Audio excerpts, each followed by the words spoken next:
Namaskar and pranam to all of you. Again, I am coming back to my channel, Asit Government Rule Guru.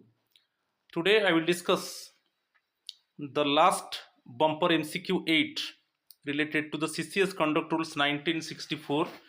And in this rule, I will discuss Rule 20 to 24. And in this part, I will discuss 10 MCQs, 10 multiple choice questions. So my friends, it is the last part of CCS Conduct Rules 1964. Okay, it is bumper MCQ 8. So my friends, please subscribe my channel, like my channel and share my channel so that you can get notification for my upcoming videos. So this session definitely would be interesting one. So with patience, you must listen everything, and you can get some useful questions also, exam oriented questions, and what type of pattern of question is coming also you can get it. Okay, I do not want to waste more time. Now I am going to discuss bumper MCQ 8. Okay, and I will explain rule 20 to 24 of CCS Conduct Rules 1964, and you can get 10 very interesting questions. Okay, you see, rule 22, canvassing of non-official और other outside influence. तो ये rule को याद रखना है. अभी rule के ऊपर क्वेश्चन आ रहा है. The question is coming related to the rule. So इस रूल में क्या है, आप कभी भी सर्विस मैटर में प्रॉपर चैनल में आप सुपीरियर अथॉरिटी को इन्फॉर्म करना है.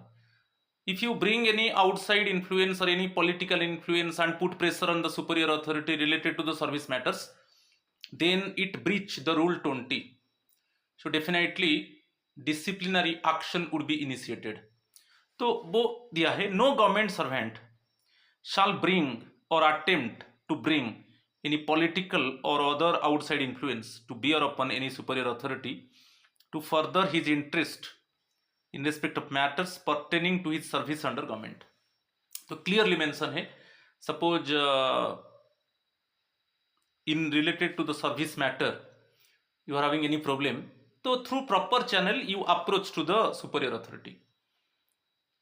But you bring any political influence or any other indirect influence and put pressure on superior authority related to the service matters, then it breach rule 20. and जो central civil services classification control CCA rules, ये है 1965 के तहत आपके ऊपर disciplinary proceeding होगा यदि आप वायोलेट कर रहे हो.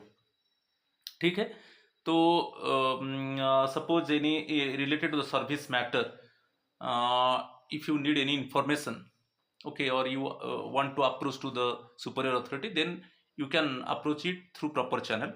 So you should not bring any political pressure or outside influence and pressurize superior authority, okay, related to the service matters. ये रूल को ब्रीच करेगा. आगे में बहुत इंटरेस्टिंग इंफॉर्मेशन है. यहाँ पर देखिए, ये जो वायोलेट होता है फर्स्ट टाइम है.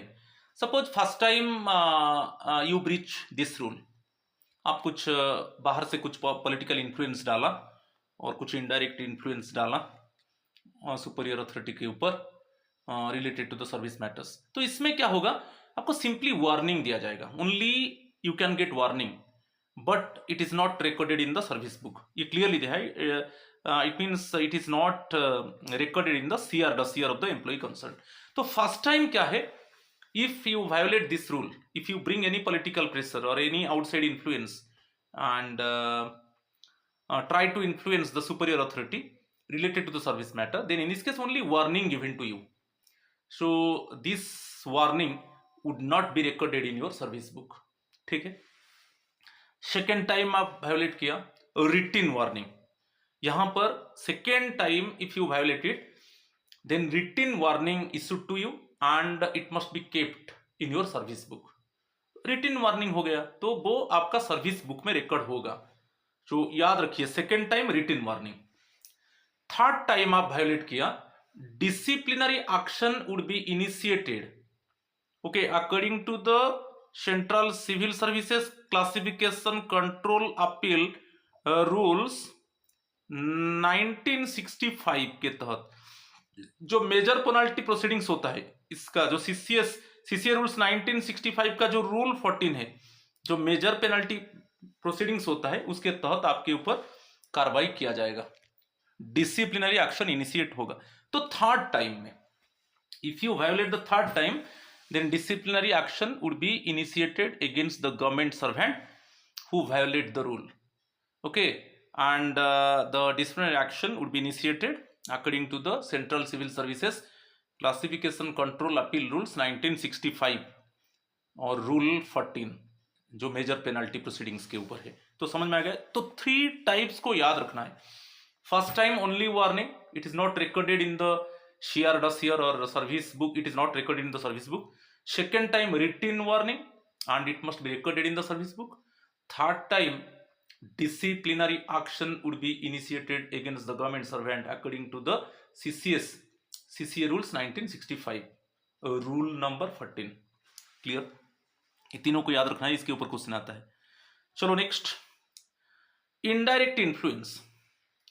इनडायरेक्ट अभी मैं बताया, सो आप इनडायरेक्ट इन्फ्लुएंस भी डाल नहीं सकते। If you bring any type of indirect influence and pressurise the superior authority related to the service matters, then again also it breach the rule 20. Clear? Next one, government officials should not bring और attempt to bring any political और outside influence to further their interest in respect of matters pertaining to their service under the government, including allotment of residential accommodation. Related to the residential accommodation, if you bring any type of political influence or political pressure or any outside influence, then again it breaches the rule 20. Suppose according to the entitlement, if you are not getting residential accommodation, then through proper channel you approach to the superior authority. आपको entitlement के हिसाब से आपको residential accommodation नहीं मिला, government quarter नहीं मिला, तो आप प्रॉपर चैनल में सुपीरियर अथॉरिटी को अप्रोच कर सकते हो। But unnecessarily if you bring any political pressure और outside influence and pressurise the superior authority related to the residential accommodation, then you breach the rule 20. तो डेफिनेटली वहां पर disciplinary action हो सकता है आपके ऊपर। Next one, representation on service matters by relatives. देखो, आपको कोई सर्विस मैटर में रिप्रेजेंटेशन देना है, नॉर्मल जो गवर्नमेंट एम्प्लॉय है, वो डिसेबल नहीं है, नॉर्मल गवर्नमेंट एम्प्लॉय, उसको कुछ रिप्रेजेंटेशन देना है, वो डायरेक्टली रिप्रेजेंटेशन दे सकता है सुपीरियर अथॉरिटी को। सो आज normal government employee directly you can give representation to your superior authority, but if through relative, आपका रिलेटिव के द्वारा आप रिप्रेजेंटेशन दे रहे हो, तो रूल को वायोलेट करोगे आप। Through relative actually you can not submit representation to the superior authority. हाँ, इसमें क्या होगा, suppose at the time of death of the government employee, जब गवर्नमेंट एम्प्लॉय का डेथ हो जाता है, तब सर्विस मैटर्स के ऊपर जो रिप्रेजेंटेशन जाएगा वो उसका रिलेटिव्स देगा। और क्या है, suppose the government servant is physical disable one, suppose the government servant is physical disable one, so physically he or she is unable to submit the representation. In that case, on behalf of the government servant, the relative can submit representation. आप physical disable हो, जो आप शारीरिक रूप से आप अक्षम हो रिप्रेजेंटेशन देने के लिए, तो इस केस में आपका तरफ से कोई रिलेटिव आपका रिप्रेजेंटेशन दे सकता है। मगर नॉर्मल जो गवर्नमेंट सर्वेंट है, उसके लिए कोई रिलेटिव रिप्रेजेंटेशन नहीं देगा, और रिलेटिव रिप्रेजेंटेशन देगा मीन्स वहां पर रूल वायोलेट होगा। रूल 20 को आप वायोलेट कर रहे हो। ठीक है, बढ़िया। चलो next one, rule 21, it is restriction regarding marriage. इसको याद रखना है, रूल 21 रेस्ट्रिक्शन रिगार्डिंग मैरिज, ये बहुत इंपॉर्टेंट है, इसको याद रखना है। First point, no government servant shall enter into और contract a marriage with a person having spouse living.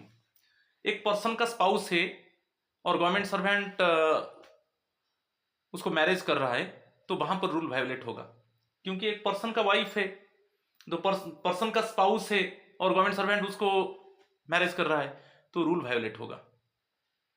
ठीक है, तो the government servant should not contract a marriage with the spouse of a person, right. Second one, government servant का spouse है और वो और कोई पर्सन को मैरिज कर रहा है। The government servant has spouse and he और सी want to contract the marriage with any other person. ठीक है, तो गवर्नमेंट सर्वेंट का स्पाउस है और वो और किसको मैरिज करना चाहता है, और गवर्नमेंट सर्वेंट का स्पाउस है और वो और किसको मैरिज कर लिया, तो वो वायलेट होगा. No government servant having a spouse living shall enter into और contract a marriage with any person. तो दोनों थोड़ा कंट्राडिक्टरी है, वो थोड़ा अलग है. फास्ट में क्या है और एक बार मैं एक्सप्लेन कर देता हूं. कोई पर्सन का स्पाउस है, गवर्नमेंट सर्वेंट उसको मैरिज नहीं कर सकता. Government servant should not contract a marriage with the spouse of a person. Second one, government servant का स्पाउस है, वो और कोई पर्सन से मैरिज नहीं कर सकता. The government servant has spouse and he और she does not make a contract of marriage with any other person. ठीक है, मगर यहां पर क्या है, पर्सनल लॉ अलाउ कर रहा है. सपोज आपका पर्सनल लॉ अलाउ कर रहा है, आप सेकेंड मैरिज कर सकते हो. ठीक है, तो उसमें रूल 21 वायोलेट नहीं होगा, क्योंकि पर्सनल लॉ अलाउ कर रहा है. आपका स्पाउस है, आप और कोई पर्सन को मैरिज करोगे, क्योंकि पर्सनल लॉ अलाउ कर रहा है. ठीक है, कि और कोई पर्सन का स्पाउस है, आप उसको मैरिज कर रहे हो, गवर्नमेंट सर्वेंट उसको मैरिज कर रहा है, क्योंकि पर्सनल लॉ अलाउ कर रहा है. तो जब when the personal law allowed, then in that case the government servant has spouse and he or she can contract marriage with any other person, right? Next, there are other grounds for so doing. Next one, ये बहुत important है, third जो है, if a government servant marries a foreigner, जब government servant foreigner को marriage कर रहा है, then immediately the government servant should intimate to the government. तो यदि गवर्नमेंट सर्वेंट कोई फॉरेनर को मैरिज कर रहा है, तब वहां पर वो गवर्नमेंट को इंटीमेट करेगा. ओके, गवर्नमेंट को इंटीमेट करेगा. गवर्नमेंट को इंटीमेट नहीं किया, वो कोई फॉरेन नेशनल को मैरिज कर लिया, गवर्नमेंट को इंटीमेट नहीं किया, तो वहां पर आप रूल 21 को ब्रीच कर रहे हो. तो when the government servant marriage the foreigner, कि marriage the person belongs to the different nationality, then in that case he or she must intimate to the government. Next one, declaration to be obtained from new entrants appointed in a government job. ये बहुत important है. when you are newly appointed in a government job, तब एक marital declaration होता है. तो वहां पर आप मैरिड है कि अनमैरिड है, वहां पर आपको डिक्लेरेशन देना है. आप मैरिड है तो वहां पर डिक्लेरेशन में क्लियरली मेंशन है कि आपका स्पाउस है, आप और किसको मैरिज नहीं कर सकते, कि और कोई पर्सन का स्पाउस है, आप उसको मैरिज नहीं कर सकते. ऐसे डिक्लेरेशन है, आपको देना है. ठीक है, चलो अभी क्वेश्चन नंबर रूल 22 को चलेंगे. It is related to the consumption of intoxicating drinks and drugs. ये बहुत इंपॉर्टेंट है, rule 22 central civil services conduct rules 1964. Rule 22, consumption of intoxicating drinks and drugs. A government servant shall strictly abide by any law relating to intoxicating drinks or drugs in force in any area in which he may happen to be for the time being. Suppose you are working in a particular area, and in this area government has strictly prohibited related to the intoxicating drinks or drugs. So in that area you are working means you must abide the rule, you must follow the rule of the government, because government has strictly prohibited intoxicating drinks or drugs. So in that matter you must follow the government rule, you must follow the government guideline. So it means you means government servant strictly abide the rules of the government related to the intoxicating drinks or drugs. Next one, second one, not be under the influence of any intoxicating drink or drug during the course of his duty. तो ये बहुत important है कि duty time the government servant should not be in the state of intoxicating drink और drug, because it adversely affect the public work. जब आप काम कर रहे हो, जो वर्किंग आवर में आप इंटॉक्सिकेटिंग ड्रिंक और ड्रग स्टेट में नहीं रहोगे, गवर्नमेंट सर्वेंट नहीं रहेगा, क्योंकि पब्लिक वर्क जो है वो अफेक्ट करेगा. सो ये आपको ध्यान देना है. The government servant should abstain from intoxicating drink और drug at the working hours, because at the working hours if the government servant take any intoxicating drink or drug and it adversely affect the public work, then it breach rule 22 and stricter stern disciplinary action would be initiated against the respective government servant who violate the rule 22.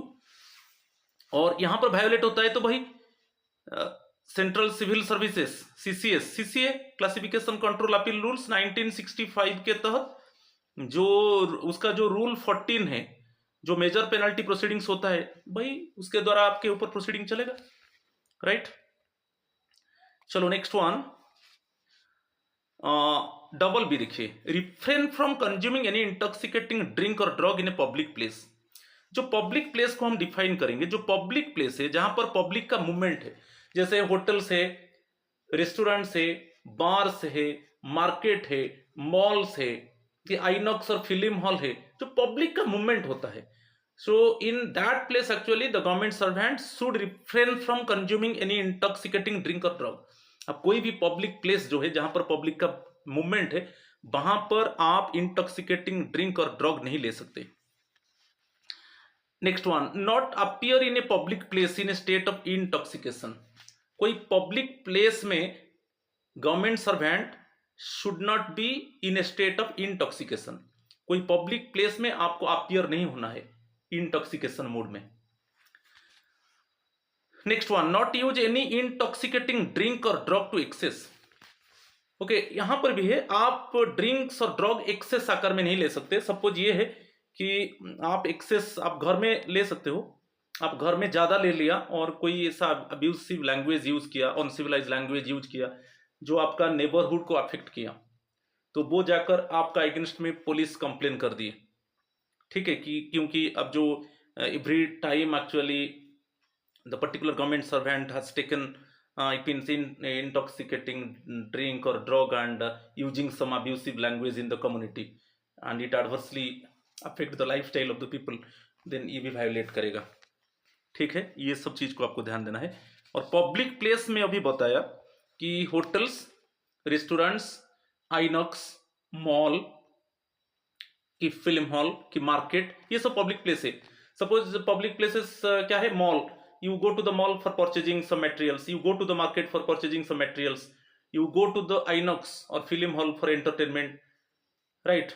कि suppose you go to the hotels for delicious food items, you go to the restaurant for delicious food items, तो ये सब public place होता है जहां पर public का movement है, राइट।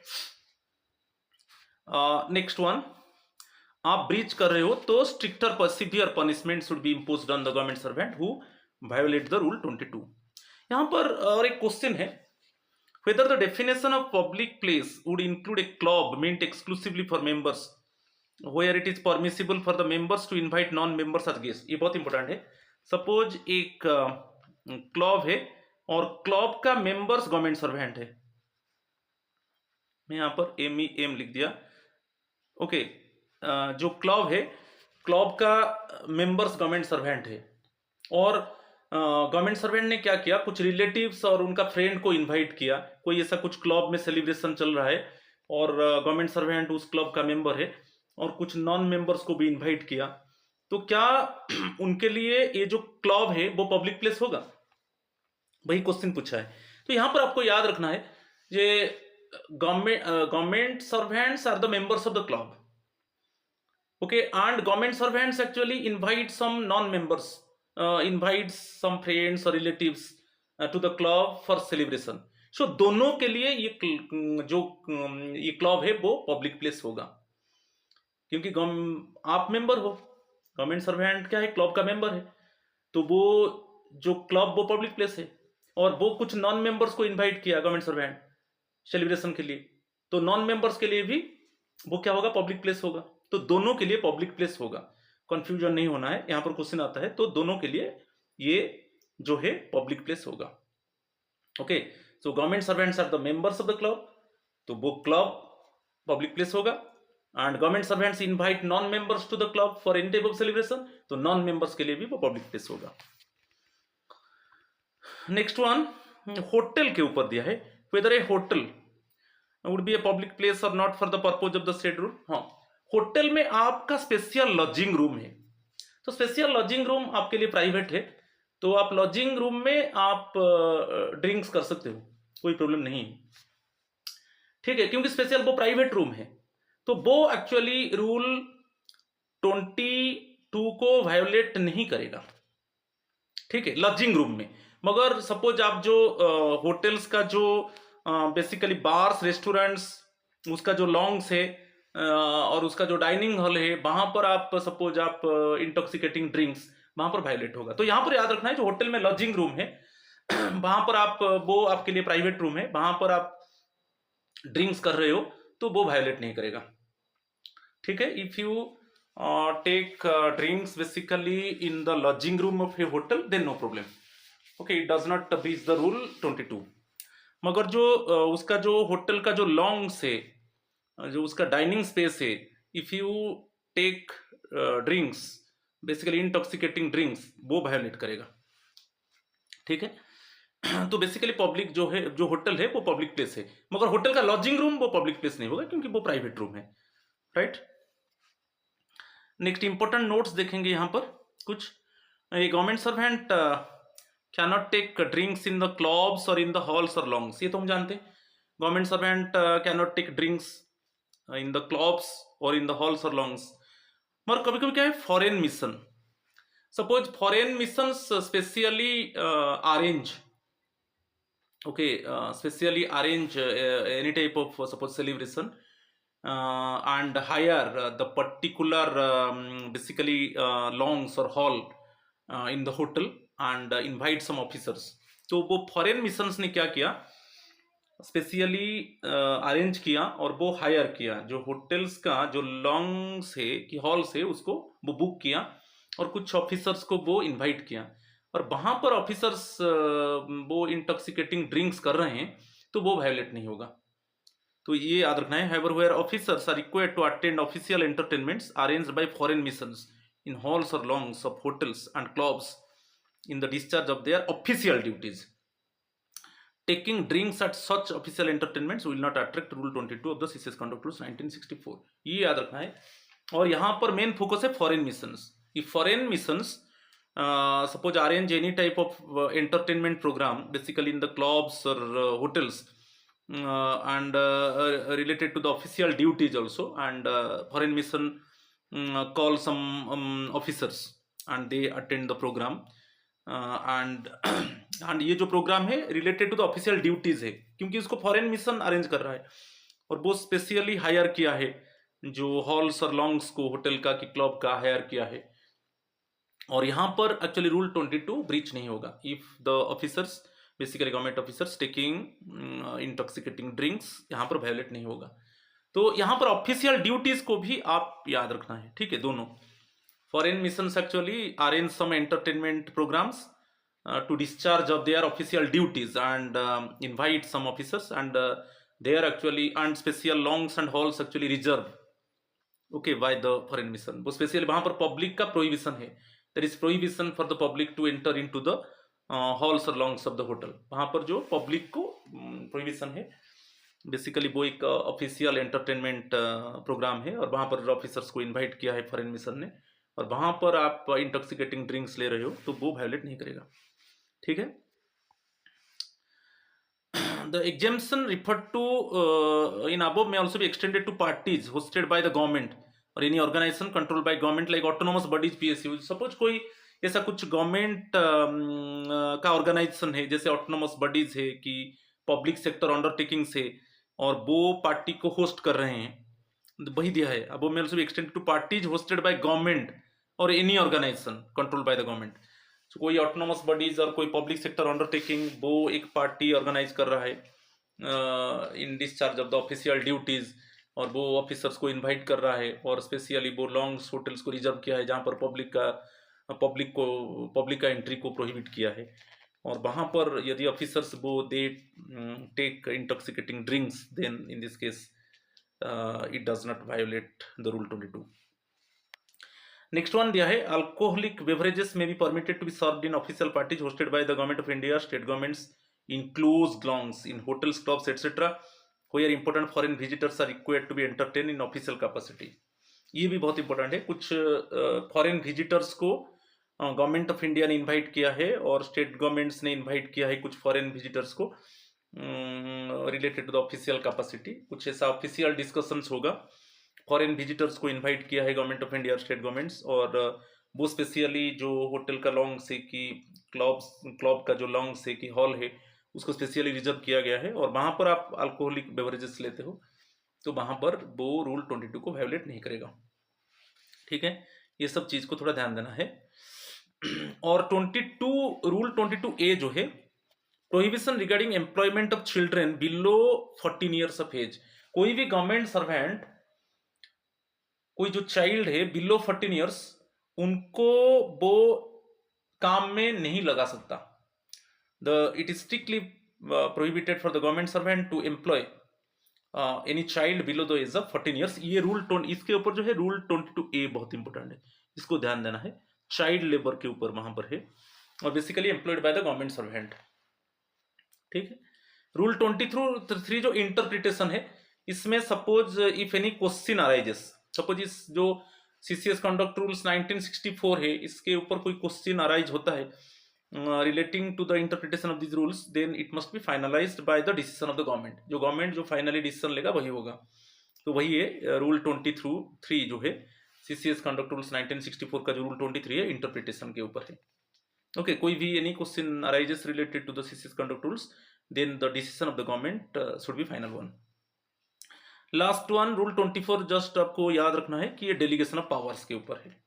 ठीक है, तो ये 22-24 था। अभी कुछ क्वेश्चंस हम देखेंगे, मल्टीपल चॉइस क्वेश्चंस में बोला था कि 10 क्वेश्चंस हम डिस्कस करेंगे related to rule 22 rule 24 of CCS conduct rules 1964। यहाँ पर दिया है which rule of CCS conduct rules 1964 emphasise that no government servant shall bring और attempt to bring any political और other outside influence to bear upon any superior authority to further his interest in respect of matters pertaining to his service under government। ये में हम discuss कर चुके हैं। ये जो रूल 20, ओके, आप the government servant should not bring any political influence और outside influence and pressurise the superior authority in related to the service matters, then it breach the rule 20। तो ये जो है रूल 20 है, तो option B is the correct answer. Okay, so through proper channel we must approach to the superior authority related to the service matters. Through proper channel the government servant should approach to the superior authority related to the service matters. So the government servant should not bring any political pressure or should not bring any type of outside influence and pressurize the superior authority related to the service matters, means it breach rule 20। Option B is the correct answer। चलो question number 2 को चलेंगे।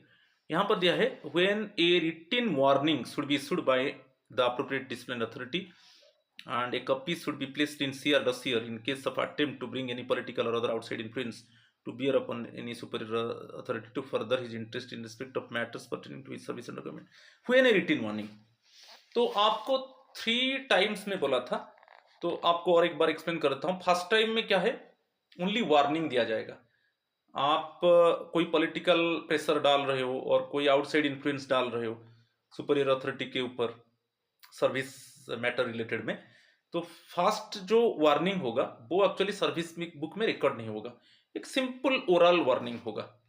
Second time आप violet कर रहे हो तो रिटिन warning होगा, और रिटिन warning means it must be recorded in the service book. Second time written warning. Third time जो होगा डिसिप्लिनरी एक्शन इनिशिएट होगा। थर्ड टाइम आप वायोलेट कर रहे हो तो जो डिसिप्लिनरी एक्शन होगा वो बेसिकली मैं बोला था central civil services CCA rules, classification control appeal rules 1965 के तहत होगा, और उसका जो रूल 14 है जो मेजर पेनल्टी प्रोसीडिंग्स होता है उसके तहत होगा। तो यहाँ पर रिटिन वार्निंग दिया है, should be should. Written warning means second attempt, second time. Option B is the correct answer. Second time breaching the rule of CCS conduct rules 1964, right? Question number 3 यहां पर दिया है which of the below statements are correct one। First correct को underline कर देंगे, only correct statements को हम देखेंगे, और जो रॉन्ग है मैं क्रॉस साइन दे दूंगा और जो करेक्ट है मैं टिक साइन दूंगा, और हम करेक्ट रिलेटेड करना है। No government servant shall enter into और contract a marriage with a person having spouse living, ये तो करेक्ट है। कोई पर्सन का स्पाउस है, गवर्नमेंट सर्वेंट उसको मैरिज नहीं कर सकता।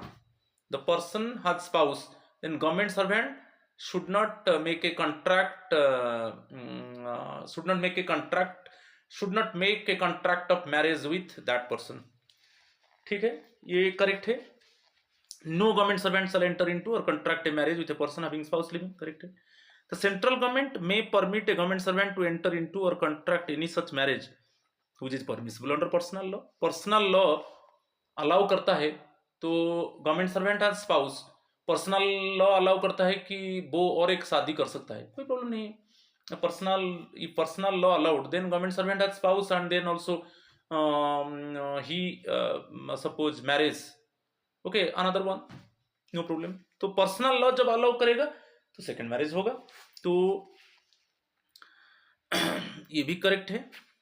ए government servant who has married और मैरिज ए पर्सन, ये दिया है, government servant who has married और marriage a person other than of Indian nationality is not required to intimate, is not required to intimate the fact the government, ये गलत है। यदि government servant कोई foreigner को मैरिज करता है तो गवर्नमेंट को इंटीमेट करेगा, मगर यहां पर is not required to intimate दिया है, देखिए ये गलत है। तो जब भी फॉरेनर्स को, गवर्नमेंट सर्वेंट फॉरेनर्स को मैरिज करेगा तब इमीडिएटली गवर्नमेंट को इंटीमेट करेगा कि जिस नेशनलिटी को मैं शादी किया वो अब्रोड का है। तो थर्ड वन जो है गलत है, तो करेक्ट पूछा है मीन्स 1 और 2, तो option C is the correct answer. ठीक है, क्वेश्चन नंबर 4 को चलेंगे। Under which rule of CCS conduct rules 1964 mention that no government servant shall employ to work any child below the age of 14 years. कोई government servant actually जो less than 14 years child है उसको employ नहीं कर सकता। तो अभी हम बताया कि जो रूल 22A है, rule 22A of CCS conduct rules 1964 ये बोल रहा है कि government servant should not employ a child below 14 years of age. Option D is the correct answer.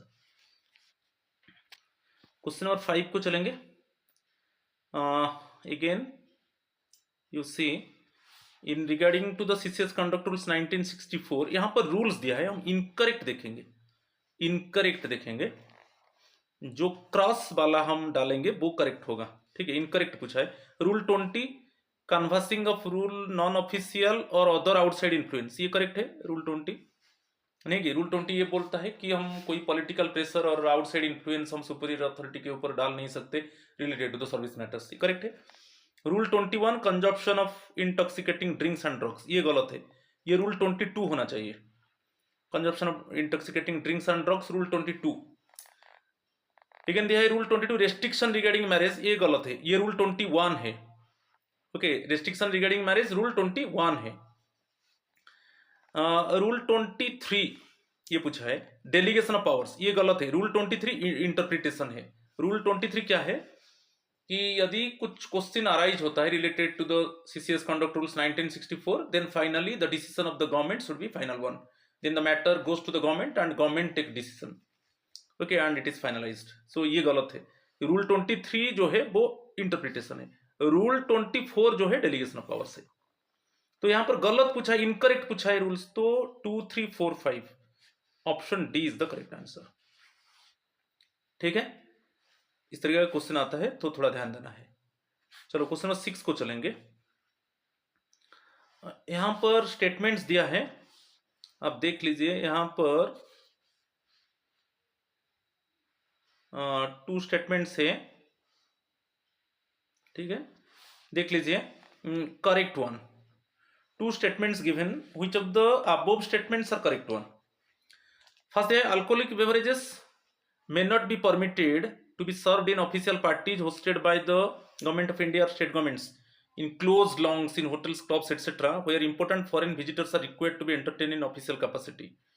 तो may not be permitted, may be permitted, may be permitted, तो ये गलत है, क्योंकि कुछ फॉरेन विजिटर्स को गवर्नमेंट ऑफ इंडिया और state government invite किया है for discussion of official matters, for any discussion of any official matter, और स्पेशली क्लब और होटल्स का लॉन्ग्स और हॉल को स्पेशली रिजर्व किया गया है जहां पर पब्लिक का एंट्री नहीं है, और वहां पर कोई अल्कोहलिक बेवरेजेस लिया जाता है तो वो रूल 20 बेसिकली रूल 22 को वायलेट नहीं करेगा, वो ले सकते हैं। वहां पर हम फॉरेन विजिटर्स को इनवाइट किया है, ये डिस्कशन मैं कर चुका हूँ। फॉरेन विजिटर्स को इनवाइट किया है कोई ऑफिशियल डिस्कशन के लिए, स्पेशली गवर्नमेंट ऑफ इंडिया और स्टेट गवर्नमेंट वो रिजर्व किया है, जो हॉल है कि लॉन्ग से होटल की क्लब का रिजर्व किया है, और वहां पर पब्लिक का एंट्री प्रोहिबिट है, और वहां पर अल्कोहलिक बेवरेजेस लिया जा सकता है, वो रूल 22 को वायलेट नहीं करेगा। तो ये गलत है, मे नॉट बी परमिटेड, जो है मे बी परमिटेड होना चाहिए। Next one, where officers are required to attend official entertainments arranged by foreign missions in halls or lounges of hotels and clubs in the discharge of their official duties, taking drinks at such entertainments at such official will attract rule 22। नहीं, ये भी गलत है, second one भी गलत है, क्योंकि foreign mission वो होटल और होटल का जो होटल हो कि क्लब हो उसका लॉन्ग्स और हॉल को स्पेशली रिजर्व किया है, और वहां पर कुछ ऑफिशियल डिस्कशन होगा। ये फॉरेन मिशन ने अरेंज किया है, वहां पर कुछ ऑफिशियल डिस्कशन होगा, वो ऑफिसर्स को इनवाइट किया है और स्पेशली वो रिजर्व किया है, होटल्स की क्लब्स का जो लॉन्ग और हॉल को रिजर्व किया है, वहां कुछ ऑफिशियल डिस्कशन होगा और वो ऑफिसर्स को इनवाइट किया है। और वहां पर यदि वो वहां पर एक्चुअली कोई ऑफिसर वहां पर गवर्नमेंट सर्वेंट वो ड्रिंक्स करता है तो वो वायोलेट नहीं करेगा, वो यहाँ पर will attract, will not attract, यहाँ पर विल अट्रैक्ट द रूल, यहाँ पर वायोलेट नहीं होगा। ठीक है, क्योंकि फॉरेन में बार बार बताया फॉरेन मिशन रिलेटेड है, फॉरेन मिशन इसको अरेंज किया है और वहां पर ऑफिशियल डिस्कशन होगा, वो कुछ ऑफिसर्स को इनवाइट किया है और स्पेशली वो रिजर्व भी किया है होटल्स और क्लब्स का जो लॉन्ग से हॉल्स को, वहां पर कुछ अल्कोहलिक बेवरेजेस डिस्ट्रीब्यूशन होता है तो वो वायोलेट नहीं करेगा। मगर ये भी गलत है, तो दोनों गलत है, तो answer D, neither one nor two. इस तरह का क्वेश्चन आता है, इसको मैं डिस्कशन कर चुका हूं। चलो question number 7, which of the below statements are correct one. Again correct statements को देखेंगे। Drinking in the lodging room in a hotel will not attract the provisions of rule 22। Yes, it is correct one. Hotel में आप lodging room, वो private आपके लिए है और वहां पर आप ड्रिंक्स कर रहे हो तो वो रूल 22 प्रोविजंस को अट्रैक्ट नहीं करेगा। So if the government servant take drinks, take alcoholic drinks basically in the lodging room of a hotel, then it will not attract the provision of rule 22। ये correct है।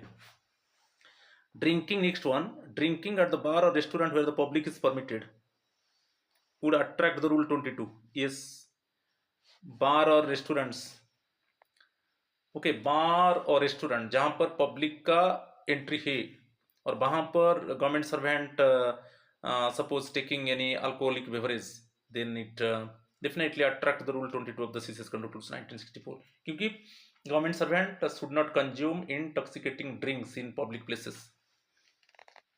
The club exclusively for the members would be a public place not only for the non-member guest but also for members who may be government servants। अभी बताया, suppose जो government servants है वो एक club का member है, ठीक है, गवर्नमेंट सर्वेंट एक क्लब का मेंबर है, तो क्लब तो पब्लिक प्लेस है ना, आप क्लब का मेंबर हो government servants are the members of the club, so club तो पब्लिक प्लेस है और you invite some non members, you invite your friends, government servant invite friends और their relatives okay to the club, तो government servants जो club का members है उनके लिए वो पब्लिक प्लेस होगा और जो गवर्नमेंट सर्वेंट जिनको इनवाइट किया उनके लिए भी वो पब्लिक प्लेस होगा।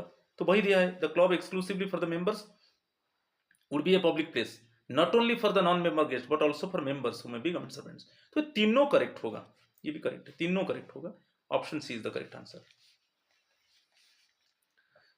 क्वेश्चन नंबर 8, यहां पर भी 3 स्टेटमेंट्स है, करेक्ट स्टेटमेंट को चूज करेंगे।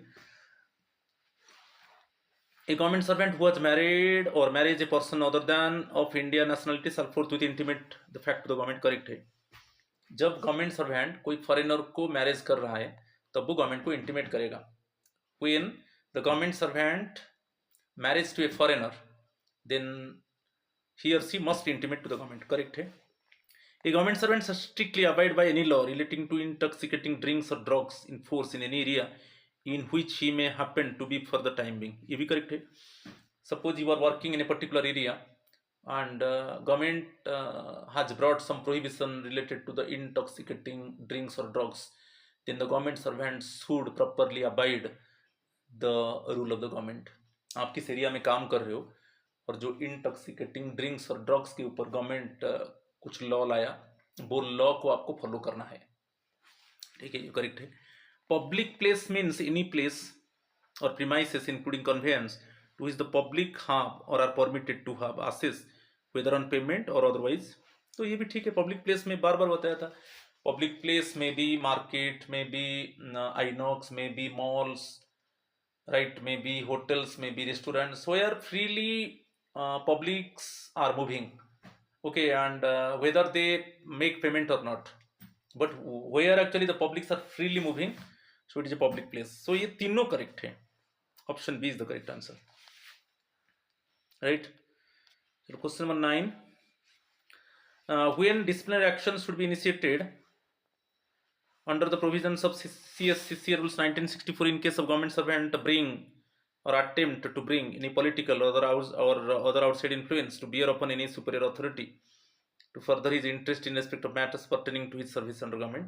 ये रूल 20 आप में बोला था, जब थर्ड टाइम आप इस रूल को वायोलेट करोगे तब आपके ऊपर डिसिप्लिनरी प्रोसीडिंग होगा. When the government servant third time actually violet rule 20, third time actually violate rule 20 means bring some political influence or outside influence and pressurize the superior authority related to the service matters, then disciplinary proceeding, okay, would be initiated according to the Central Civil Services classification, CCA classification control appeal rules 1965. उसका जो rule 14 है जो major penalty proceeding होता है उसके तहत होगा. ठीक है, तो यहां पर अभी आपको आंसर मिल गया, थर्ड टाइम होगा. Option C is the correct answer. आज का लास्ट क्वेश्चन देखेंगे. Rule 22A of CCS conduct rules related to. Rule 22A क्या बोल रहा है कि the government, okay, the government servant should not employ a child below 14 years. कोई government servant जो चाइल्ड है बिलो 14 ईयर्स उसको एम्प्लॉय नहीं कर सकता. तो वही है. तो basically prohibition of bonded labour ये नहीं है, चाइल्ड लेबर, ओके, यही है.